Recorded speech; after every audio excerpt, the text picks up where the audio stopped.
Welcome to All In on High School Sports. Maybe it's the Yankee hat that's the bad luck tonight. Maybe. But we're a little late. I'm going to tell you, the Easter Bunny delivered. The Easter Bunny brought a beautiful green screen. Coach Breslin saying, good evening, looking forward to another great show in the new green screen. The green screen worked all day. We go to put up the new camera. The green screen doesn't work. So Coach Breslin... Wasn't a new camera. No, I don't know what's going on. But Coach Breslin, be on call. Be ready to go at 9:01. It's a shame. It's a shame. We had the green screen ready. Well, tomorrow. Well, for all in. But yeah, so Coach Breslin be on call at 9:01 sharp. But we'll get it working tonight. But we didn't want to keep the audience that late, so we had to go plan B. So we're back to my Bronco board. So it's happy. How are you? I'm doing well, thank you. What we got on the agenda tonight? Tonight we will welcome two guests. We're going to start with a return guest, Coach Jeffrey Horohonich. I don't want to mess up his name. Horohonich. I'll clarify that. I'll clarify that when we get him on. We affectionately known as H. He visited us before to discuss Saddlebrook girls basketball, and he rejoins us. We'll sum up his basketball season, but we'll do a preview for his girls softball season as well. Later in the program, we will be joined by Irvington High School Athletic Director, Dr. John Taylor. Irvington, we'll discuss the athletic programs in Irvington, of course, but he is one of the 8 teams that has been selected to be the inaugural part of the inaugural girls flag football season. So we'll talk to him about that. Pumped up. I say we get H in. Sure. Let's get absolutely. H in. Yeah, Coach Breslin saying technology great when it works, so never a dull moment. Oh, it's going to be dull moment because we're going to be ready to 9:01, Coach Breslin, if you're still free tonight. That's if we're on time, 9:01. That's if we're on time. All right, we have H with us, so Coach, welcome back. How are you? I'm good. How are you? Good, thank you. I want to again get the correct pronunciation for your name. Horohonich. Horohonich. Thank you. Sorry about that. I think I might have mispronounced it before. That's okay. I think we're having a little. I think on your Zoom you have to do. Yeah, we're a little. You have to do hide. We're a little crazy tonight, Coach H. Yeah. What do you mean tonight? Oh yeah. You know what is, Coach? We had the Zoom. We had a new green screen. Sorry. We had a new green screen set up. Everything was working perfect. The next thing you know, we go live. Boom. We don't see the green screen's not working. So, we'll be back. We'll be back and ready to roll. Okay. I gotta say this, Coach, and this is true. I swear to God, we came up with a new segment which we're going to start in the future. We're going to call it the coaching legend, the legend like segment. We're going to get coaches from the past, Hall of Famers. Why wait? We got the legend tonight. We might just start with you tonight. You're the legend. Thank you. You know what I mean? You're a legend. Absolutely, which again, as we've had you on for basketball, extensive basketball coaching resume, winning state championships with Hanover Park in '88, Immaculate Heart in 2002, and of course, amassing over 600 career wins in both basketball and softball. And at Immaculate Conception, correct me if I'm wrong, you won a state record 8 straight sectional titles through 2019. Did I get that correct, Coach? Yes. So again, coaching legend is not an understatement for sure. So thanks for joining us. Thanks for having me. Coach, would you mind giving us a brief recap of your basketball season before we dive into softball a little bit? I know, again, a shortened season. You did share in a piece of the division in your conference, if I'm not mistaken, and I think you had maybe a little hiatus due to some COVID issues. Would you mind just giving us a little recap, highlight some of your players and how the season went? Yeah, it was tough.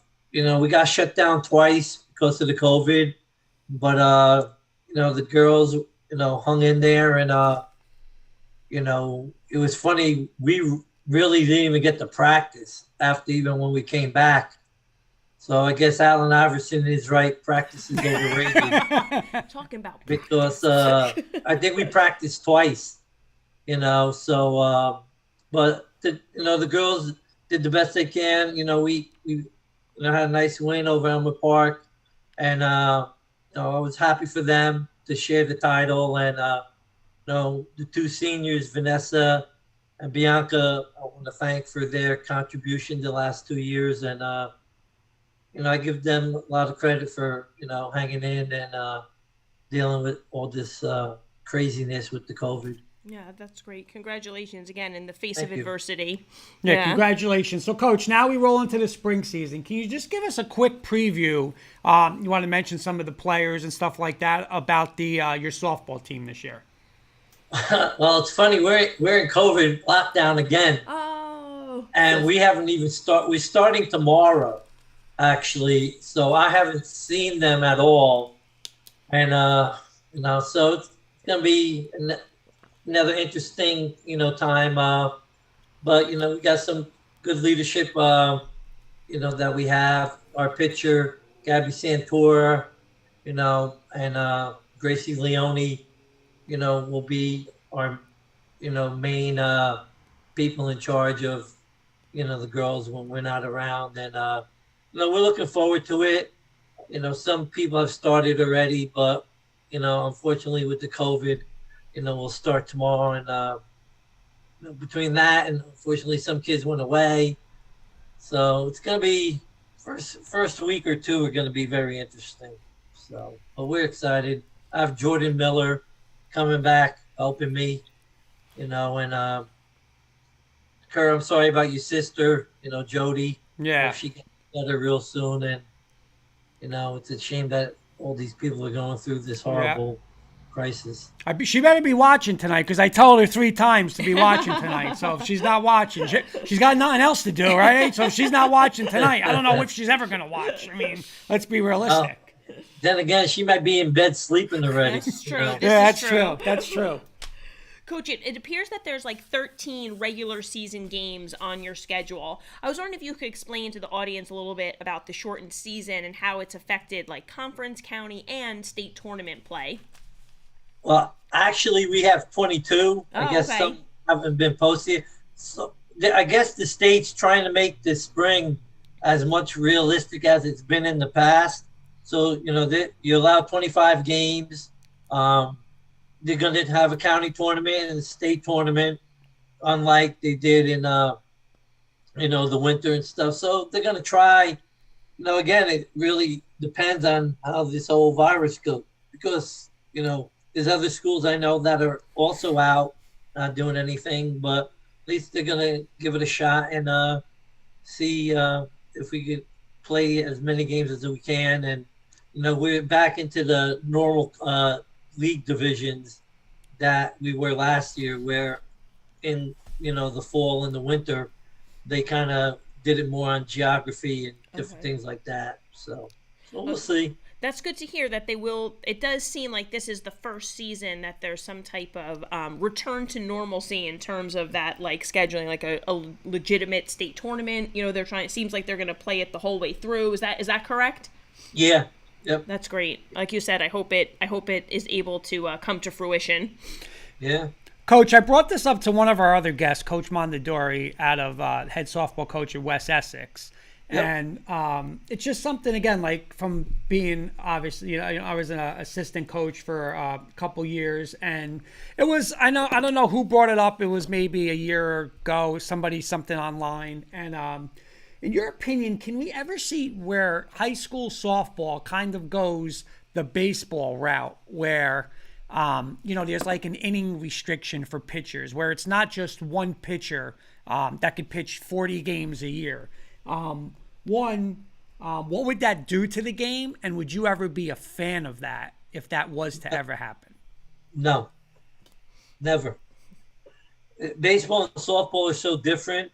Plus, softball, most schools, they may have 1 or 2, solid pitchers. If you got to go into a rotation of having like 4, like baseball, it's going to be a disaster, right? Yeah, and plus, the mechanics of pitching softball compared to baseball is totally different. When girls get worn down, it's more their legs get tired than arm soreness or anything else. So it's just different. Girls could throw 200 pitches, and we've had it. A couple of years ago when we only had Kaylee English at Immaculate Conception. We had one pitcher. If anything happened to her, we were shot. And she pitched every game. You know, she batted, but whenever she got on base, we just had somebody run for her and stuff. But she never got tired. And, you know, these kids are used to it. I mean, even in travel ball, I mean, some of these pitchers on the weekend, they'll pitch like 3-4 games in a weekend. So it's just different. I don't think, you know, I don't think it'll ever happen. So going off script with that, talking about the pitchers, would you say 5 years, you know, in the last 5 years, or say even, I don't know, 10 years prior, where do you see more pitchers? And when I say pitchers, I don't mean like a dominant pitcher like you're saying you had at Immaculate. Like, do you see like a more of a variety now? Like, say, oh, instead of, you know, this school has 10 coming in as freshmen or 8, you know, now it's like double or less. Like, is there more quality pitchers now, or would you say, you know, 7 to 10 years ago? You know, some people probably be offended, but I think it's watered down. If you look at back in like in the 90s and early 2000s, I mean, you know, we would go to all county meetings and you would have at least maybe 12 girls who should be like first team all county. I mean, the talent level, I think, was much better. I think you may, you know, I just don't see the level, especially in pitching, the same as back then. You know, even the play, you know, I mean, we always have conversations. Oh, if this team had played this team and stuff. The teams in the 90s and early 2000s were tremendous. And, you know, I think, you know, it was a higher level of play and definitely higher level of pitching. What do you think? What do you attribute that to, Coach? You think, like, you know, being a lacrosse coach, I feel like that sport has just ballooned. You know, do you think that kids that they've like gone to other sports, so maybe there's just not as many kids playing? Like, do you think it's something like that, or? Yeah, I think there's so much, you know, and there's, you know, some people are really telling kids, oh, concentrate focus on you one. know, and that. So you have some real good athletes who might and should be playing that don't play. Yep. And, you know, I mean, I have no problem, you know, if a kid wants to, you know, move on in college, you know, you definitely have to go and concentrate on one if you want to play at a good high level in college. And, you know, I mean, you have more and more club teams for, you know, travel softball now than ever before, you know, which to me, you know, back in the day, you know, when I first started getting into this, you had about 6 to 8 travel teams. So if you made a travel team, you were special. And now it don't matter. And, you know, everybody can play, and it's in, you know, I mean, there's a lot of kids playing, but it's much more watered down. Coach, I couldn't agree more with that. Again, from the standpoint, I feel like this is something Kurt and I talk about, you know, specifically sports that I coach, field hockey and lacrosse, where again, the club teams, there used to be just a handful, and it was like, you know, like you said, the premier players who were playing at that elite level, and it's just become very, very watered down. And yeah, I mean, on one hand, I say if a kid wants to play in college, there's all different levels of college to play, and that's great. They're going to these recruiting tours. But at the other spectrum, you think, like, what are they really getting out of it? Like, why are they taking so many teams and so many kids? You know, you just don't know what to trust. Yeah. Yep. We got a question. I'm sorry, Coach. Go ahead. Well, you know, it's a big business. Yep. You know, I mean, some of these programs, you know, what they charge and everything else, and you know, these people, not like in the good old days. A lot of them don't do it for free. You know, and like I said, I mean, these kids, they travel a lot and do different things, and that's great. But like I said, it's, you know, sometimes, you know, it's tough for kids to, you know, when coaches put them in, kids and parents, kids know what they can do and what they can't do. But unfortunately, sometimes coaches put demands on these kids. If you don't come to our tournament, and right, play and stuff. And I mean, even now, like, you could have a softball game and their travel team might be playing, and these young kids, I got to go to my travel team too. Right. Or Right. No, you don't. even some of the if they are still playing multiple sports and they're playing on their club team, they're same thing. They're like, oh, I got a tournament, I'm gonna miss practice or whatever for my in-season sport, or that club coach might be encouraging them to drop their other sport. I mean, it's crazy. It's become crazy. Yeah. We got a comment question. Do you think that travel will eventually replace some high school sports? In some cases, they have. Because a big thing too is when are college coaches allowed to go out and recruit? Like basketball has changed a great deal, and now there's a lot more where they come out during the high school season, because I think college coaches got tired of the AAU stuff, and softball. You see more college coaches out during the summer or the fall because it's easier for them to get out at that time, where, during our high school season, they're playing the same time. So it's harder for them to be, getting out and evaluating. I mean, I feel bad for them the last 2 years. Like, how do you evaluate talent when you can't go out? You can watch as much virtual and all this stuff, and you're investing a whole lot of money, and you're just hoping that you made good decisions and stuff, or else, because there's nothing like seeing a kid, in person playing, how they act on and off the field, and there's a whole bunch of stuff, because, it's tougher, and it's tough for the kids to be seen, It's true. You want to see how they are, like, in the huddle, how they're treating their coach, how they react to getting taken out, or, things that you can't necessarily see if you're, watching it virtually. Yeah. About their character. True. Yeah. Very true. Coach, we've done a few spring previews so far, and one of the things we kind of, I feel like unearthed during our first spring sports preview was that due to missing last season, your upperclassmen, your now juniors and seniors, the last time they played in their high school uniform, they were freshmen and sophomores. So those are the kids you're looking to be your leaders this year. So I was wondering if you could tell us how you're going to kind of combat that, not combat isn't the right word, but how you're going to deal with that kind of idiosyncrasy, as well as here you are, last year would have been your first year, so you missed out on kind of getting to know them. You're starting, later, and now you even have this COVID protocol. So how are you going to kind of handle those things that have been thrown at you? Good question. He's Coach H. Come on, that's what it is. He's Coach H. I guess we're gonna find out tomorrow. We were fortunate. The kids did work out on Sundays at the Chiros in Fairlawn, so they were getting stuff in 1.5 hour workouts.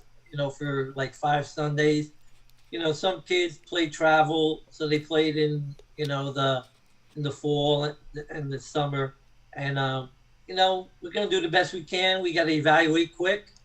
We have some scrimmages, and what your lineup and where kids are in the beginning of the season may not be the same as come into mid-May into June, and just make the adjustments, and hopefully our years of experience and stuff will help, and we'll be able. We lost a couple kids that started last, 3 kids would have started for us last year, so we got some freshmen that came in that are I saw through a virtual workout that they hopefully they'll help, and like I said, I think we'll be more than competitive, and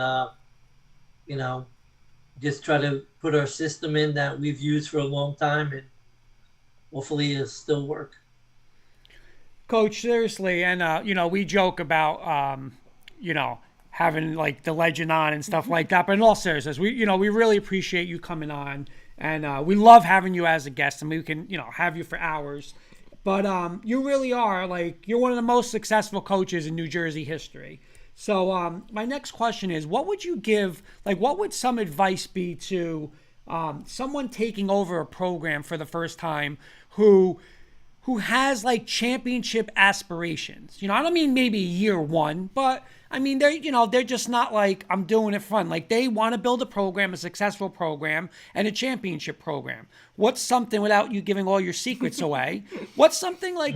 What would your advice be to that person? You know, for people, you got to be patient. You know, and you know, so do the parents and the kids and everybody. You know, it takes time. You know, a good sometimes 3-4 years.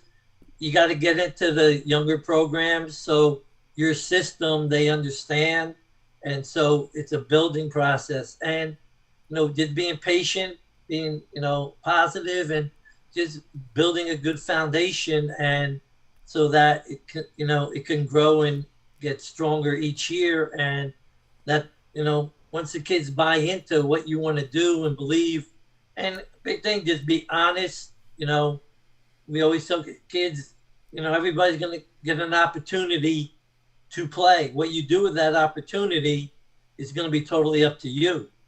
And we always say, we live with your decisions and you live with ours, and have open communication and let the players know so they're not sitting around guessing, and like we always I tell coaches, like when you have a kid, the kid may have questions and the kid says, well, I think, well, it doesn't matter what you think because I'm the boss, but you tell them, like, this is what you need to work on. If you want to get playing time, this is what you need to work on. And then at least they understand more. And,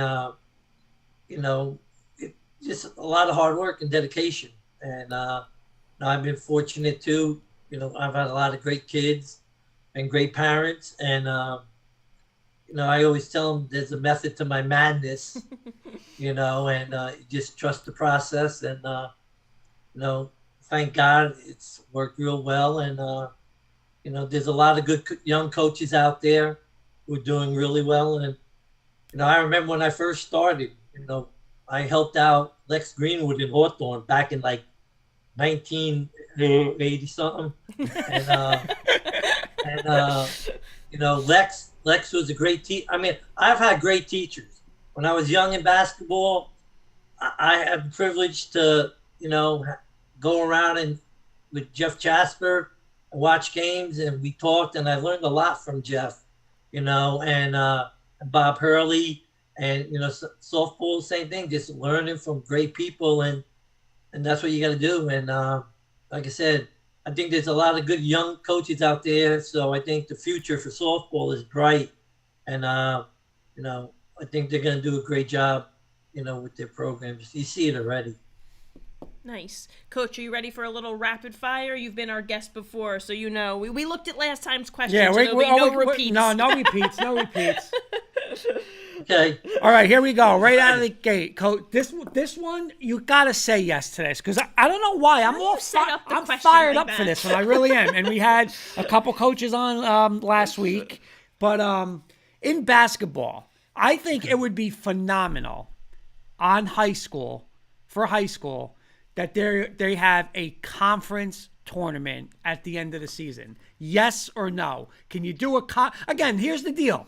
Whether it's now, here's what I'm saying. You win your division, you host the tournament. 3 days, Thursday, Friday, Saturday, it's in Saddlebrook's gym. You give a team that, hey, maybe a team won 3 games. You give them a little hope like Georgetown. They could win the tournament. Can it happen? Yes or no? Yes, because the NJIC, we do run a tournament, version at the end of the season.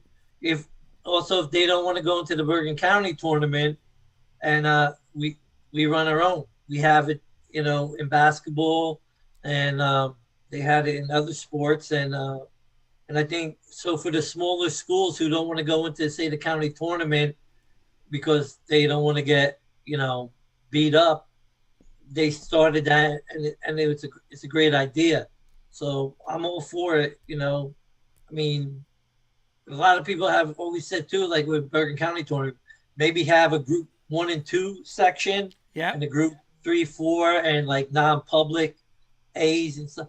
To make it a little, because you see now more and more of the small schools, won't go in because they don't want to go somewhere and get beat by 50, and you know it's tough. So, but oh yeah, it's a great idea.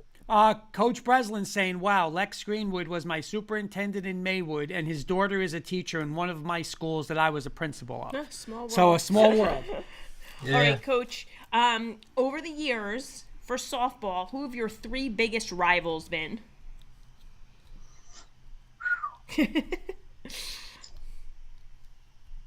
Mount St. Dominic's.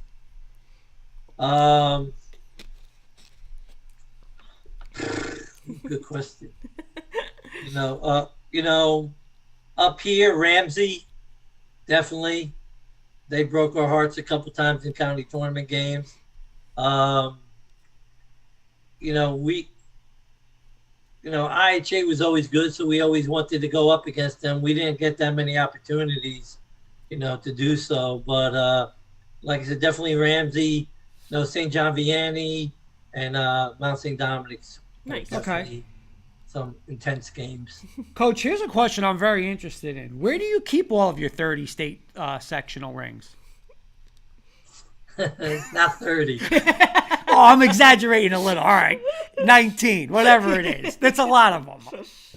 I think 22. But All right. Yeah. That's closer to 30. I ran out of fingers and I ran out of toes. That's a good problem. That's it. If you see me next and I got a nose ring, Hey, worth it. Make a chain. Yeah. Yeah.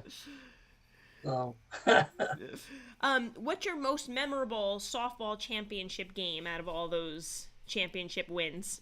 wow.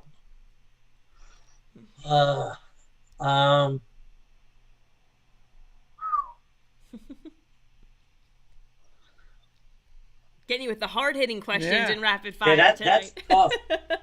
There's too many, that's why. I would probably say could I have 2? Sure, absolutely.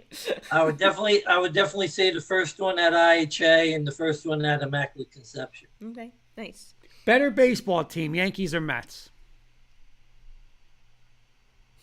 Well, I'm a Met fan, but right now, the Yankees, have a pretty good team. I'm really a New York fan. If the Yankees are in the World Series, I'll cheer for them. If the Mets, if they play each other, I think that's awesome when that happens. Okay. And stuff, but probably more Met. I mean, I go back to like 1969 with Cleon Jones and Tommy Agee and Tom Seaver and all them. So Okay. All right, Coach, our last rapid fire for you. It's a little then off. I have a rapid fire for you. Oh, look at this. Turning the tables. I love it. Yes. All right, Coach. This is totally off sports topic. I'm going to put you and Kurt in a cook-off. I'm the judge. What are you making? What am I making? Kurt's going to tell you what he's making, too. I'm going to do sauteed pork chops with mashed potatoes and asparagus. I don't even have to hear what Kurt's making. You win. Go ahead. Listen, I'll cut up a salad, throw oil and vinegar in it. That's all I could do. I'm being honest. It'll be a good dinner. Yeah, a salad.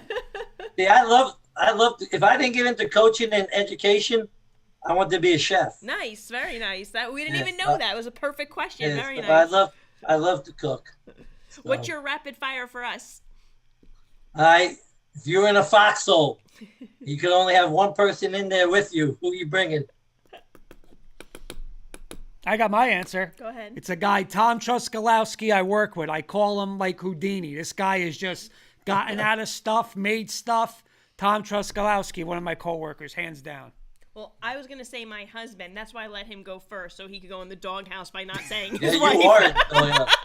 I totally set him up for that, just an FYI. Yeah. Kurt, I thought you would pick Jody. Oh, no. What, are you out of your mind? Pick Jody. But just make sure you bring a gun. Gun. Listen, headphones. Are you nuts? I can't do it right now. And a jar of peanut jar of peanut butter for Jody. Oh my God, I can't even imagine. You didn't ask me what my nightmare is. That's a nightmare. I bet I'm going to get a phone call. You are going to get a phone call. Too funny. Coach, thanks so much for taking the time. Oh, to it's join my us pleasure. again. Always. We'll fun have to you be- on soon again. Absolutely, absolutely. Best of luck this season. We'll definitely Thank catch you. up with you while the season's underway. Okay. Thank you, Coach. Thanks so much, Coach. All right. Have a great night. You too. Bye-bye. Coach H, one of a kind, Coach H. I love that he gave us a I know. rapid He was the fire. first good. one that I came know. fired up. By the way, just a couple comments real quick. Coach Breslin saying Kurt is making pizza. No, Kurt is buying pizza. Coach Breslin says he has the phone number. Kenny saying Jen is bringing Bella. Coach Breslin said, Kurt, I was going to try and help you pick. Coach Breslin would have answered that one well. Kenny saying, way to go, Jen. Kurt should have no problem fixing the new green screen. He's sleeping in the studio. That's why I got Coach Breslin on call in a couple of minutes. No, but that's not disrespect to you. I'm just saying, Tom Trutzkowski, he's like a Houdini. That's all. What's wrong with that? Even a thought. Wasn't even a No. thought. Because I've always said he would be the guy to have to save. I want to be with him. That's all. No Too funny. disrespect. All right, we have our next guest in the waiting room. Jerry I'm going- Pateri, our great friend, saying Kurt Cooking 101, YouTube it. Yeah, you listen, that would be a disaster. That'd be a comedy show. It would be. Or I'm going to let our. It's bad, Jerry. Bad. I'm going to let our next guest in. Okay. And we are welcoming to the panel Dr. John Taylor, the Irvington High School Athletic Director. Hello, Dr. Taylor. How are you? I'm good, but you guys can call me John. Oh, You know, I'm not, the only time I use that is Coach comes to my office and I'm like, listen, we got to have a talk. You know, Well, thank you so much for joining us. Let me just tell the audience a little bit about you, that you have been, if I'm not mistaken, the athletic director at Irvington since the summer of 2017.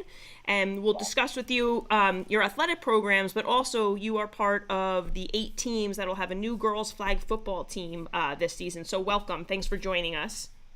Oh no, thank you guys for having me. By the way, the person in the chat who put down that your green screen is working like Gonzaga. Yeah. Hey, listen, I am born and raised from Seattle. Go Hawks! That hurts my feelings. Oh, okay? that's, I was like, yeah,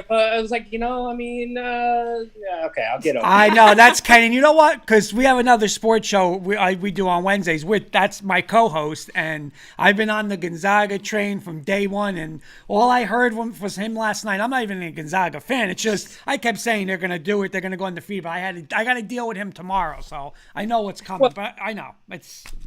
Well, I tell you what, besides being AD, I'm also on the state curriculum committee for health and PE.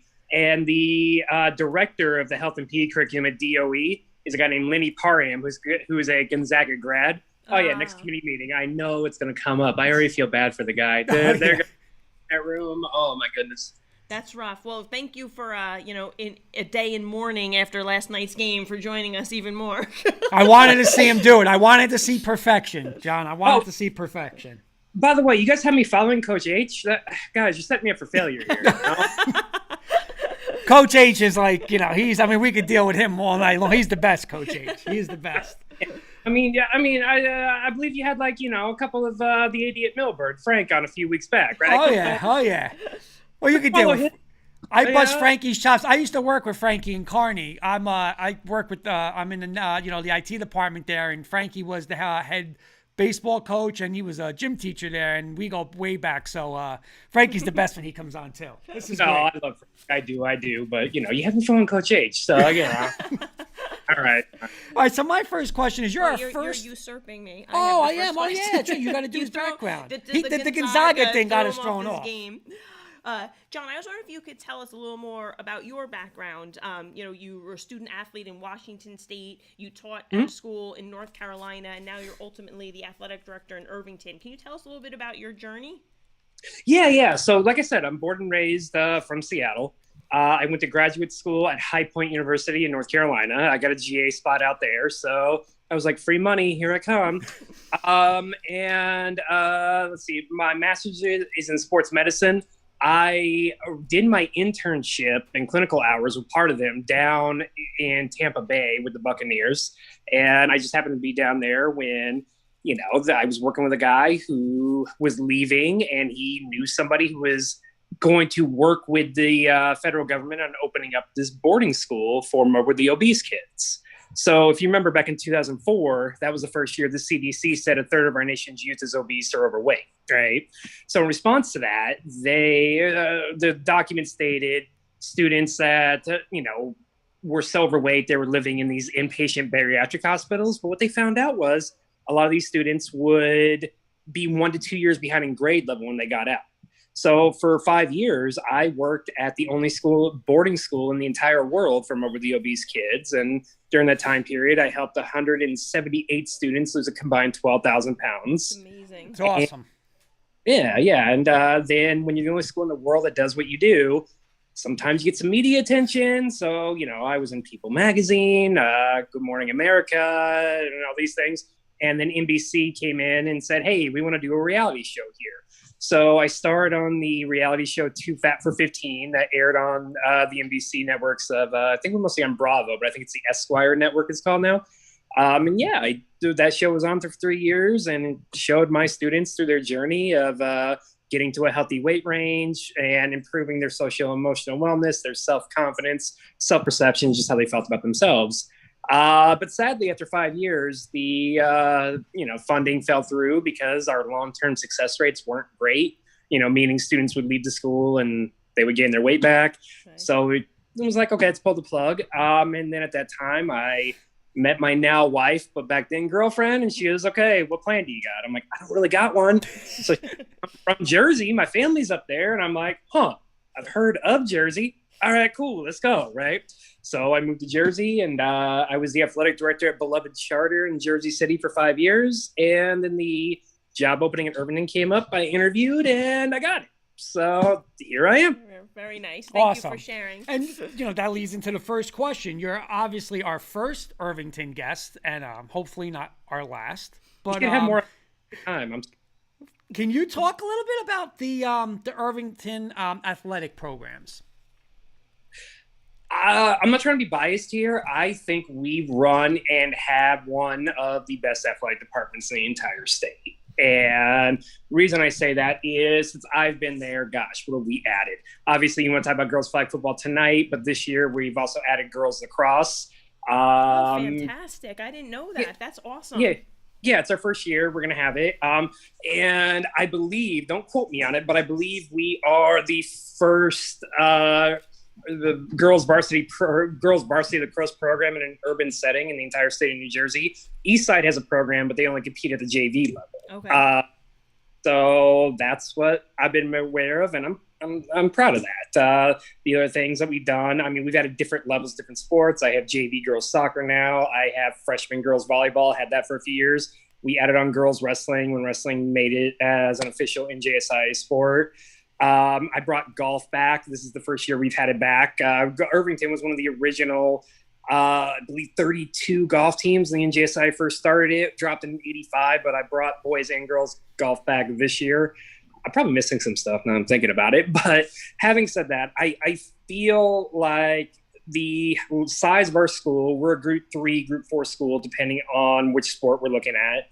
And I feel like we've done a great job about adding athletic opportunities to student athletes, and particularly expanded it for our female student athletes to give them more opportunity to not only compete, but, find those things that they're interested in that they're going to just love to do and maybe use that throughout the rest of their lifetime as a way to stay healthy and active. As far as our football team goes amongst public schools, haven't quite pulled in the state title yet, but I tell you what, your NJ.com articles, we've had 27 players since 2016 go away on either Division I or Division II scholarships. That's great. NJ.com said that was number one amongst public schools in the state of New Jersey during that time period.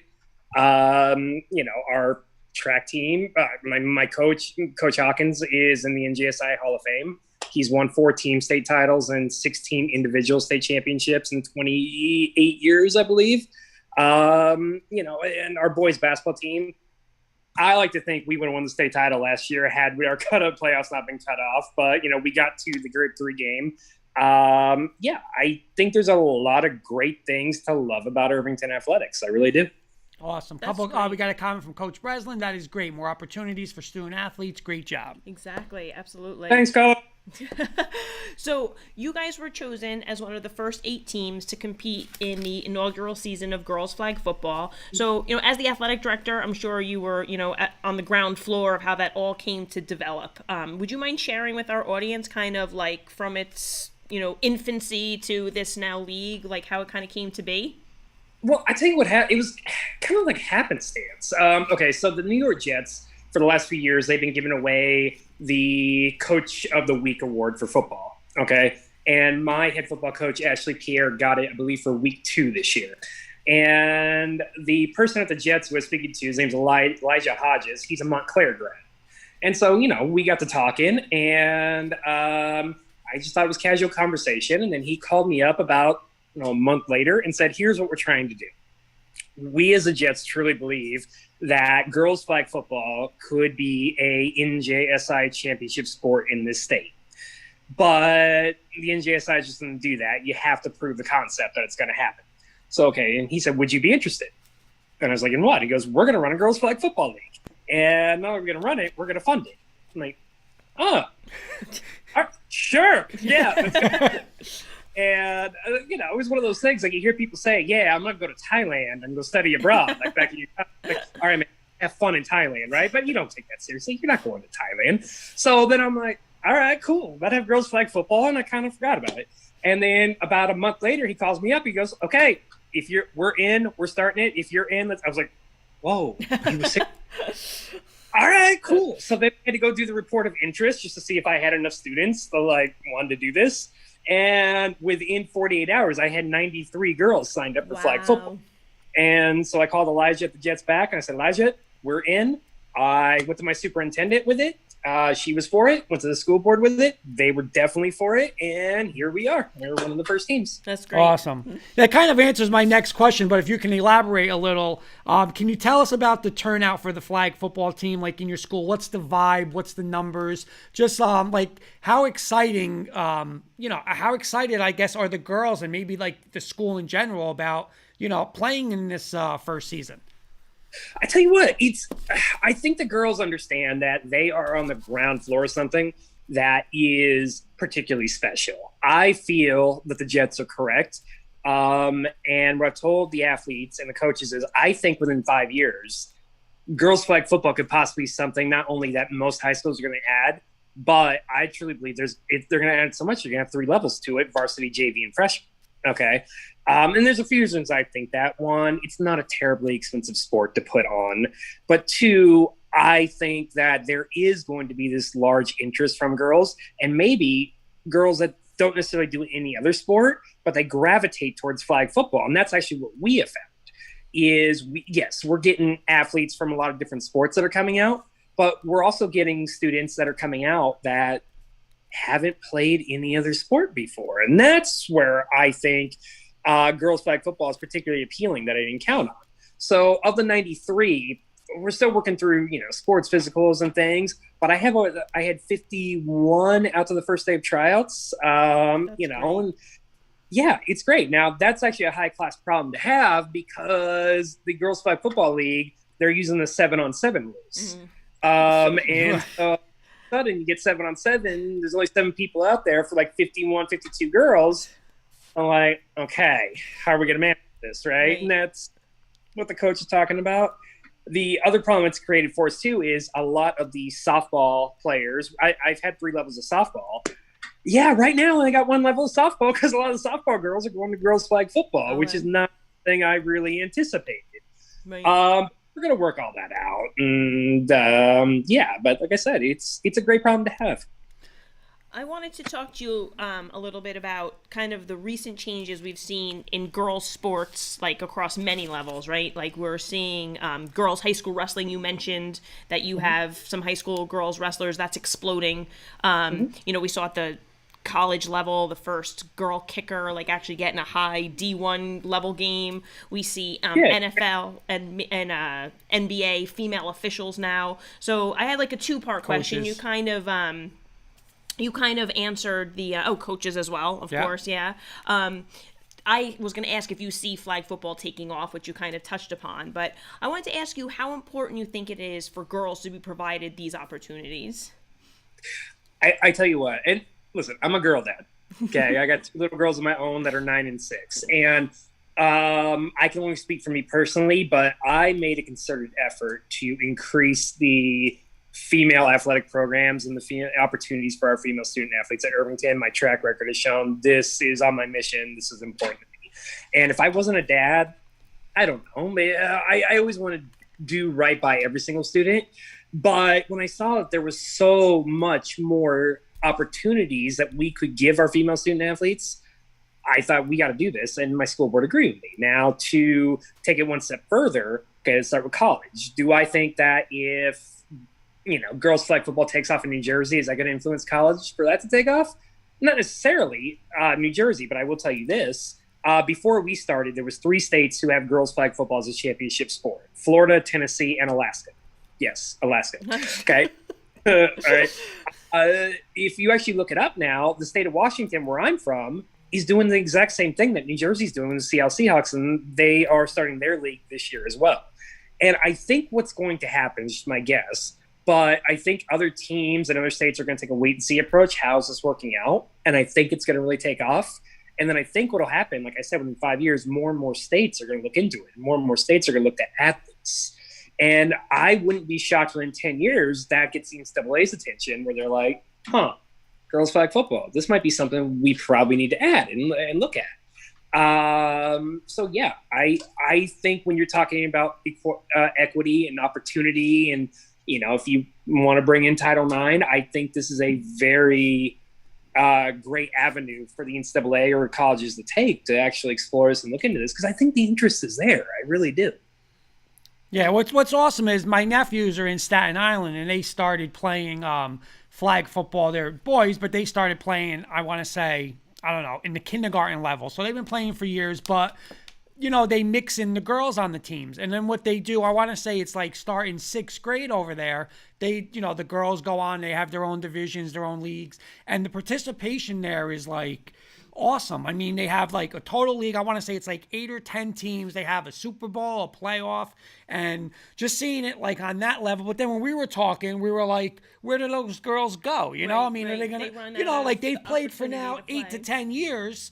And now what do they do? They're going to play high school football. I mean, I don't know, maybe some will try out, but now that they, again, if they can get to that, I mean, I just think that's awesome for the girls, because they got a lot of experience. Like I said, I mean, I don't know like how many in Jersey, but the Staten Island, those girls are starting when they're in kindergarten and playing, 8, 9 years. So. Well, I tell you what, it's funny you mentioned Staten Island. I had 2 different Staten Island teams, probably from the league that you're talking about, reach out to me and say, hey, do you want to play? But at that time, Governor Murphy, banned games out of state. And I said, I can't do it. But I just read that he lifted that. So I might be changing my tune a little bit. Oh, yeah. Nice. But even so, just going back to Jersey, though, I mean, right now, all the 8 teams that are playing were North Jersey schools. I've had a number of ADs and actually coaches who track me down and want to know, how did you do this? And it's from all over the state. I really think this is something that's going to take off. And we'll see, I'm not from here. Some people said there's no such thing as Central Jersey, and some people do. But let's just say south of Essex County. Okay, there's some folks who really want to do it. And I know, talking to the Jets, their goal is to have 8 teams this year, obviously. They want to add another 8 next year, 8 the year after that. That's so their goal is within 4 years that they're going to be able to show the NJSIA, like, listen, we're playing. We have all these teams. I think we open it up to see who wants to do this. And because I believe the number is you only need 40 high schools for an NJSIA program. Okay. And I think they could probably get that right now if it was opened up to them. Yeah. There's that. I was saying they might be a little fast tracked than they realize. That the 4 a year, or 8 a year. Two quick questions from the audience. Can you have multiple teams right now, or is only one team with the flag? So that's by teams. I imagine they mean JV, varsity, freshman. Yeah. So that's actually something that we talked about a lot. Ron and Nello, the AD at Ramapo. Yeah, I love Ron. Ron's a great guy. And one thing that he and I talked about is, hey, I got a lot of girls. You got a lot of girls, but they're not going to play. Hey, if on our own, I mentioned before the Jets are funding all the schools for this year, and they have. But so they're paying for the referee fees. But you know what? It's like, hey, Ron, if you want to make your like JV, if you want to make a group of JV team and I'll make a JV team, I was like, we'll come to each other, whatever. We'll pay the referee fees. That's not a big deal. Right. Let them play. Yeah. Yeah. So officially, right now it's just quote unquote varsity only. But I mean, if we wanted to do some varsity, we could. I've asked that question to Elijah from the Jets. They're not going to stop us from doing that by any means. Nice. And the second question is, going forward, maybe girls flag football should be a fall sport. What's your thoughts on that? Ooh, I didn't think about that one. I don't know. I'd have to give a little more. Okay, so here's the way I'm thinking about it is, and I've been completely wrong. So what do I know, right? But I'm like, what kind of athlete, when I'm thinking about it, would want to do girls flag football? And I turned out everybody wants to do it. It's not one particular sport. It's even, like I said, it's even female student athletes who are not even, athletes beforehand. I think what schools have to look at is if you do it during the fall, where are they going to play? Because at most schools, your football team is going to be practicing on your football field and they're going to be having games on your field, right? But at the same time, I have the lacrosse team on the football field. I got the track that's around the football field, right? So I think it's going to be one of those things where if everybody decides, yeah, it's better as a fall sport, cool, let's do it. I just got to figure out the logistics of it. But, I was thinking where I used to coach, the amount of girls' fall sports that we have. So we had field hockey, 3 levels, girls soccer, 3 levels, girls tennis, volleyball, cross country. So we had like 5. I'm like, as like a field hockey coach, I was like, no, too much competition. I started to get like a little tick. But yeah, it's an interesting question. Like, but then what would the amount of girls sports in the spring be? You've got girls lacrosse, track and field, softball. Am I missing another spring sport there? That would be like a conflict. It might be a better fit in the spring only because of the less number of possible sports. I don't know. Well, like I said, it really depends on the facilities that your school has, right? So, like, for me, all I got to really worry about is being in the spring, working its way around track, and around now I have lacrosse. And that's easy enough. But for me, I guess the different thing, the logistics part would be more difficult logistically in the fall to make that happen. But if they said we're going to do it in the fall, okay, I'll make it happen. Yeah. All right, I got one more question for you. I'm going to go off script. I was going to ask you something about being just like an AD, but I think this is going to be more because you kind of mentioned it before. And do you see any problem? And hopefully it's not a problem. I mean, but listen, it's just curious. I'm a softball coach or she's a track coach. Do you think, and not just your school, any school, like with this league, do you think it could get to the point where those other coaches, hey, I don't want to lose a good athlete. She don't want to lose a good athlete. Like, could it be a problem with that? Or, because like you're saying, it's the hot thing is to be, hey, I'm a flag football. Hey, I want to be on that flag football team. And again, if you're the star on the softball team and you've played, then, okay, I'm not going to go. But what if it's like, your 5th and 6th best player who's like, I play softball, I'm a good athlete, but now I want to go to football. Can you see it being a problem anywhere like the other coaches in those sports, aren't happy with the flag football? Let me tell you a story, okay? And this is, and I have a different mindset on these type of things, okay, than coaches do. So bear with me. Besides running the athletic department at Irvington High School, I also have 2 middle schools that I run their athletic departments as well. Okay. And one of my other big efforts was I wanted to expand the middle school athletic programs. Reason being is that one, if you're doing like township or parks and rec or travel teams, those have fees that, Coach Ace was going over, beforehand. And, due to work and money, a lot of our families can't necessarily do that, right? Have their kids part of that. So I was like, no, we're going to offer this at middle school. We're going to take care of them. We're going to give them those opportunities. And I'm like, we're going to develop them as athletes. They're going to get them ready for the high school. And here's what I've come to find out. Not every one of my kids winds up going to Irvington High School, They wind up going to the tech schools. They go parochial. And that's fine, no problem, okay? But I get some coaches who are like, ooh, we lost this kid to this school. And I'm like, okay, what are we not doing in order to make that family and make that kid want to come play for us at Irvington? Because I don't consider that something that a tech school or the private school is doing better than we are. I'm like, or that's on them. I'm like, we got to be doing something. maybe, and I kind of tell the coaches, because this has come up in conversation, I'm like, okay, so you have softball players. She wants to go do flag football now. Let her have that opportunity. I mean, she's on the ground floor of a brand new sport. Mm-hmm. She's a trailblazer. 10 years from now, when I really, truly believe it's going to take off, there's going to be families and female student athletes are indebted to her, because if this year's group of girls doesn't play and if we can't field teams, this all blows up, right? I mean, we need to be able to play. So I understand the coaches, what they're saying, but I'm like, listen, okay, you want her to play softball. She wants to play flag football. Flag football coach wants her. Give her that opportunity. If she doesn't want to come play, that's not a slight against you. It's giving her a chance, just like it's not a slight against my coaches, Irvington High School, to come to us. It's their choice and what they think is best for them and they want to do, and that's fine. That's fine. So, it's not going to make every coach happy, but then they know that's my stance with it. That's awesome. Absolutely. All right, Coach, are you ready for a little rapid fire with us? Did you say you might have caught Coach H prior? This was a little more fun, quick questions. Okay, I don't know. Okay, go ahead. You'll be ready for you. Are you a fan of the Jersey Shore?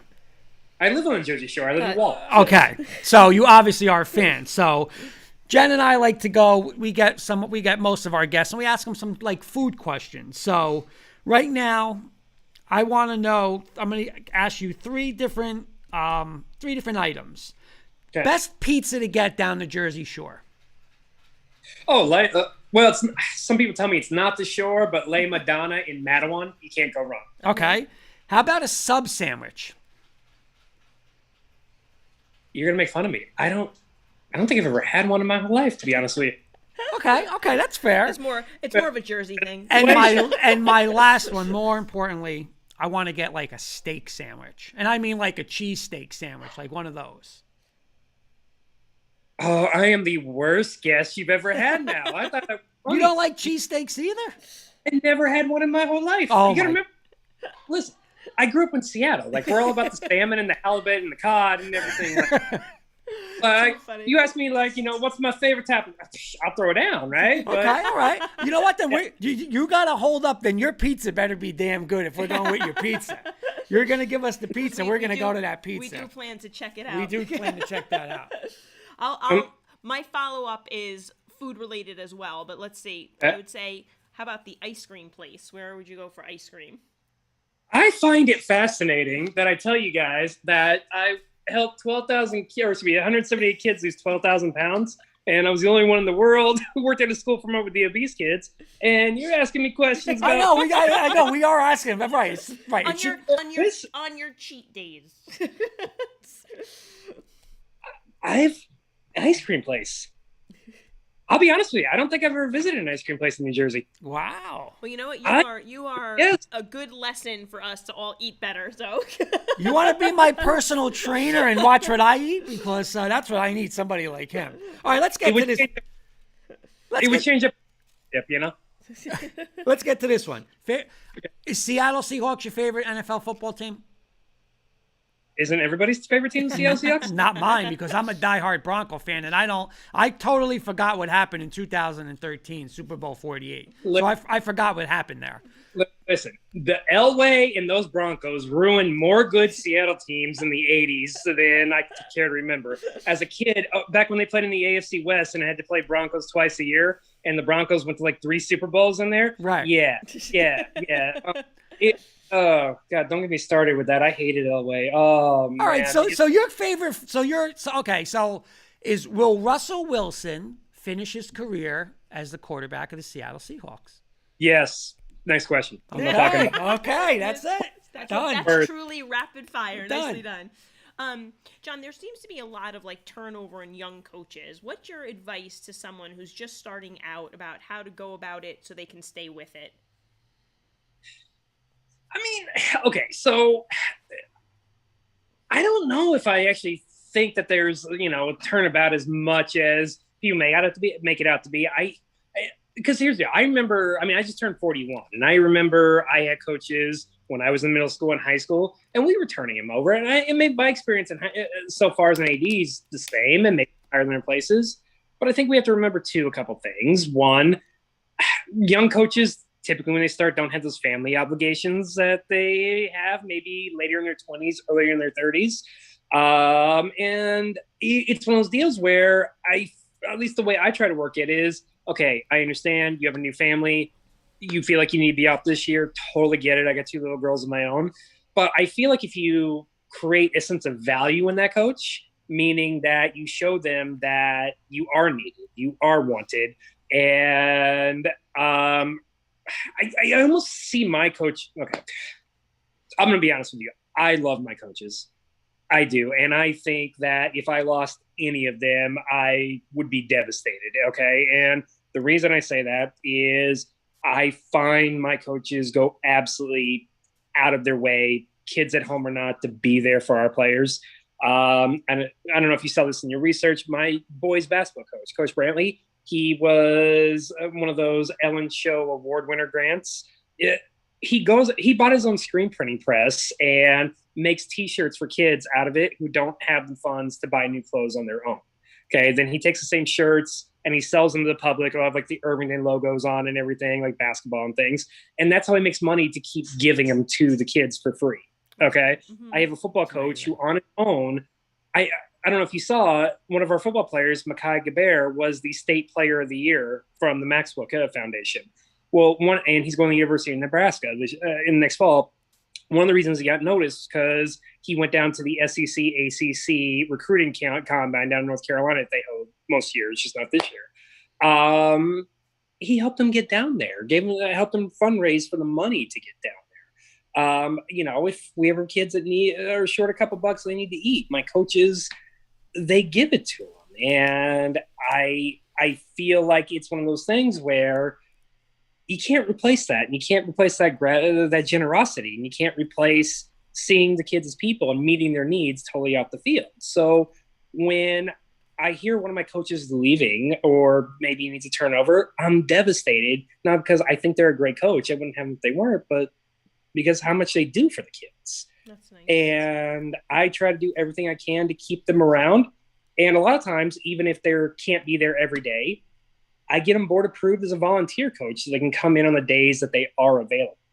Because I want them around our kids. I want them around the program. So the long way of answering your question is I don't have high turnover rate with my coaches. I don't, because I feel like we built this bond in this, community where they don't really want to be away from the players either. Well, it's nice to hear. Very nice. Awesome. John, you got to promise, because we have a rapid fire from the audience, but you got to promise whatever you have in your hand, you're not going to throw after this question. What did you think about Marshawn Lynch not getting the ball at the goal line versus Patriots in the Super Bowl?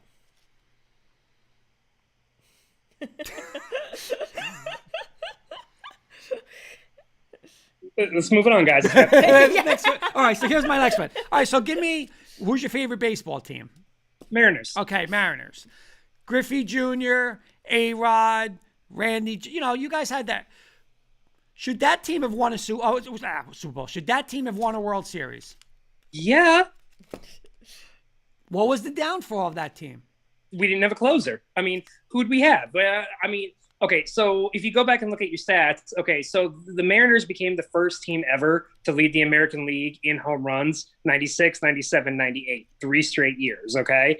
So it wasn't a matter of not putting runs on the board. Our starting pitching was solid, right? You just said we had Randy Johnson in there, okay? Yeah, but really, who was our closer those years? We got Bobby Ayala. We had Norm Charlton on the downside of his career. It was not the Norm Charlton from his days winning a World Series in Cincinnati in 1990, right? So basically, you were like what the Mets are now. Basically, you're the Mets. No bullpen. You're the Mets. No, now I'm upset. Listen. The Mets are a nice story. Okay, I had Edgar Martinez, Griffey, A-Rod. and young A-Rod on the same team. No, the Mets are not the mid and late 90s Mariners. Absolutely.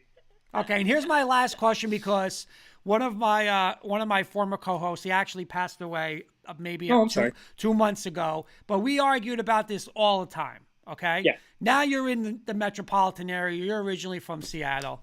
Mm-hmm. Who's the better player, A-Rod or Derek Jeter? Better player. Who's the better? Jeter. Really? Absolutely. Wow. Pure talent? Jeter. Wow. I thought you would go. He was all Jeter, too. I would argue with him day and night. A-Rod, talent-wise, any day of the week. I think he's got. Let me tell you about my. down. Okay, I'm gonna give you my thing about A-Rod and why he's such a bad person. Okay, so no, I'm kidding. He does a lot for charity. I know that, but I just no Mariners fan understands why he left Seattle the way he did. If you go back and read through, Seattle offered him a $180 million contract, which at that time in 2000 would have been the richest contract in baseball history. But if you remember that 10-year, $252 million deal Texas offered him, yeah, he signed it that night. Okay, so if I'm A-Rod, it's like, hey, listen, I know you offered me the biggest contract in baseball history, but they offered me even a much bigger one and blew you out of the water by over $70 million. Why not come back to the Mariners and say, this is what I got offered? Now, if you remember, there was ESPN was setting up a press conference in Seattle to announce an A-Rod signing deal because he agreed to it in principle. And then the Mariners ownership had egg on their face because at the last second, he's like, yeah, I'm signing with Texas. Why handle it that way? Right. Yeah. That was that's a bitter Mariner fan answer, but understandable. Honestly though, John, I really like, I've answered this question. I just thought, like, as an overall player, I mean, maybe I don't know. I don't know, like, overall, who was a better player I saw than that young A-Rod, though. I mean, he had everything. He really did. Yeah. He did. Here's the deal. There's a reason why he was the number one pick out of his high school in Miami coming out. There's a reason why he was in the major leagues at 19 years old. He was a big part of those successful Mariners teams in the mid and late 90s. Yeah, I get it. Like I'm just a little biased because I don't really like the way he left. I tell you what, though, when I was in college, I was going to University of Washington, and the 2001 All-Star game, the Tom and the Sorta game where he did the flip over, that was at Safeco Field in Seattle, right?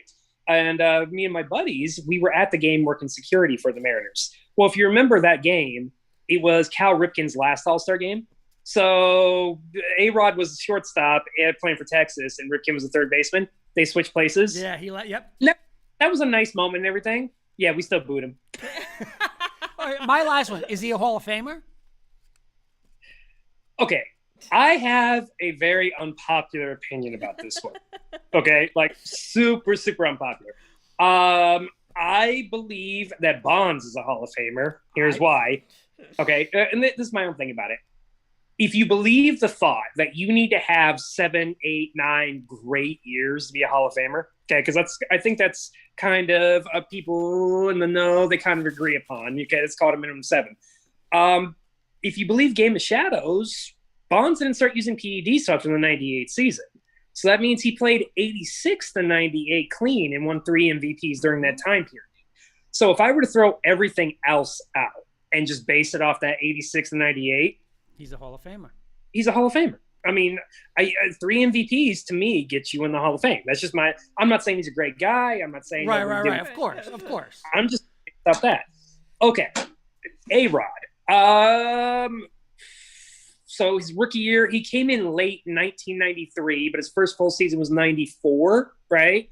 I'm not quite sure the timeline when Dowd Report or Gamers or anybody says he was implicated, but did he have, let's just say, you're totally against anybody getting the Hall of Fame who was on PEDs or suggest, okay, fine. I don't know if people can say with a straight face if he was clean for that long of a period, right? Now, having said that, my own thing is this. I go back to a lot of players that say anybody who was in the top tier level of Major League Baseball during this time period was all using something. Okay, if you believe that you should be going to the Hall of Fame because your judge is your contemporaries, I can get in that argument. Okay, fine. But I also see the reason to leave him out as well. But to me, Bonds, just based off what he did before PEDs, he's in. Okay. I'm going to circle us back to your role as an athletic director. I'm sorry my husband brought up so many heartbreaking professional sports questions for you. But, well, you know something, because I want to get him because the torture of Super Bowl 48, I still feel that. I still feel it. So, Elway. Okay, we're even. You had one game. Okay, I had a decade. True, very true. I think of my athletic directors and kind of like the, how they went above and beyond for I would say for us as coaches, of course for the school and the students, but speaking personally, I had my first AD used to bike to every field right on our campus there, so he could like see every team practicing, get to every game. You know, we had an extensive campus, and my longest time AD used to say to me how he loved August when we'd all come back for preseason because he hated the look of the school, like with no athletes out on any of the fields. So my question for you is, what is your favorite part of being athletic director? Ooh, that's a good question. Okay. Actually, no, it's not. I know exactly what it is. I have two. I love National Signing Day.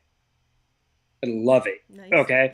Because I don't think there's anything quite like having athletes come across your stage and be there with their families and being able to sign that national letter of intent and knowing everything that athlete and that family had to sacrifice and give up, and and the hard work it took not only on the field, in the classroom, at home, like staying up till like 11 o'clock midnight, making sure they study for that test, get that project done.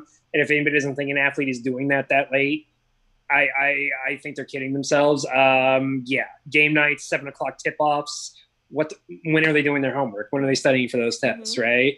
I love it. And I think that is the one day I have next when I see the students graduate from high school, where you have the yearly just overwhelming joy from all of these folks. I love National Signing Day.